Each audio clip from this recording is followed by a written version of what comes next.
matin. Il est 7h41. Figure libre avec Adria Mutuelle, la couverture santé des particuliers et des entreprises. Retrouvez-nous dans nos agences et sur adria.fr. Adria Mutuelle, chaque jour être bien. Patrick Cohen.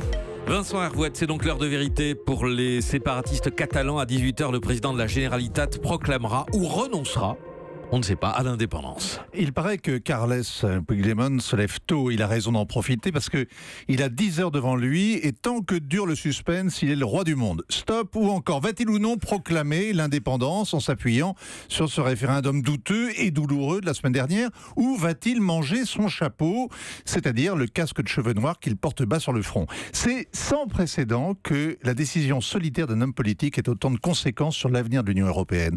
Angela Merkel, ouvrant les bras aux migrants, a bien provoqué un séisme en Europe, mais 2 ans après, il s'est résorbé.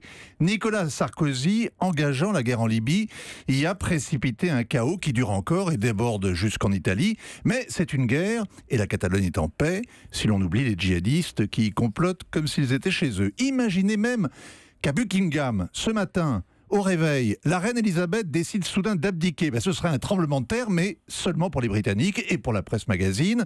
Pour aller branler le continent, il faudrait qu'elle fasse beaucoup plus, qu'elle s'installe à Bruxelles ou qu'elle se convertisse à l'islam.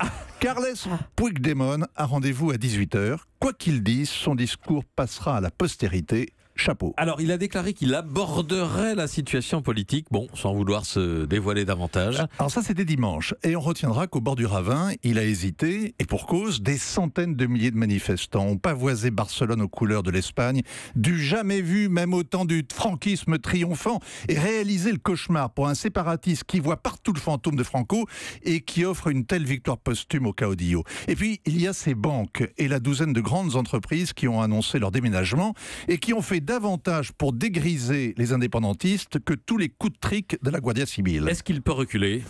À Barcelone, avec ses amis, on les surnomme les Catalibans. Les talibans ne déposent jamais les armes, ils préfèrent mourir. Les Catalibans sont pareils, ils aiment à se victimiser.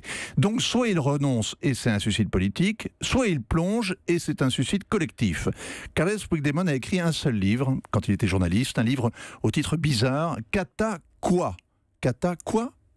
Parce que des tas de gens rencontrés en voyage ignoraient l'existence même de la Catalogne. Alors désormais ils savent, et c'est ce qu'on pourrait lui dire, il faut lui dire basta, mais mission accomplie, Presidente. Vincent Hervouet. Hélène ? Oui, ce soir, donc, il saute dans le vide, quel que soit le vide qu'il choisit. Il se passe quoi derrière ? En général, quand on saute dans le vide, après, on s'écrase. On se tait, silence. Oui, non, mais en politique, c'est vrai que c'est différent. Parce que Puigdemont, il a dit, s'il n'y a pas de médiation, on fera ce qu'on est venu faire. Ouais. Donc c'était vraiment très clair. Et donc une porte est ouverte ou une porte est fermée, mais en fait les portes peuvent être entrouvertes et on peut imaginer que s'il y a des médiations après cette déclaration, il essaie de trouver, il peut déclarer ce soir qu'il y a une déclaration d'indépendance en différé, demain, un jour. Une solution dilatoire, non ? Une proclamation symbolique pour sauver la face. Mais en fait il aura perdu. Parce qu'ils n'ont que ça en tête. Lui, il a dit, je lâcherai le boulot, il redeviendra journaliste dans la presse officielle quand il aura proclamé l'indépendance. Donc voilà, il a rendez-vous avec l'histoire. Oui, il y a un autre problème qui est en train de parler à tous les Catalans, c'est que l'indépendance, ça signifie immédiatement une panique bancaire. Parce que, comme à Chypre, comme en Grèce, si jamais demain la Catalogne sort de l'Europe, elle va sortir de l'euro. Et que feront les Catalans ? Ils iront tous à la banque, rechercher leur argent, vider leur compte. Et on sera obligé de faire un contrôle d'échange. Et donc, vous voyez, toute sortie de l'euro, immédiatement, ça veut dire panique bancaire derrière. Et ça va faire réfléchir les gens. Catastrophe. Effectivement. Vincent Hervouet, on va continuer de suivre ça avec vous. Europe 1.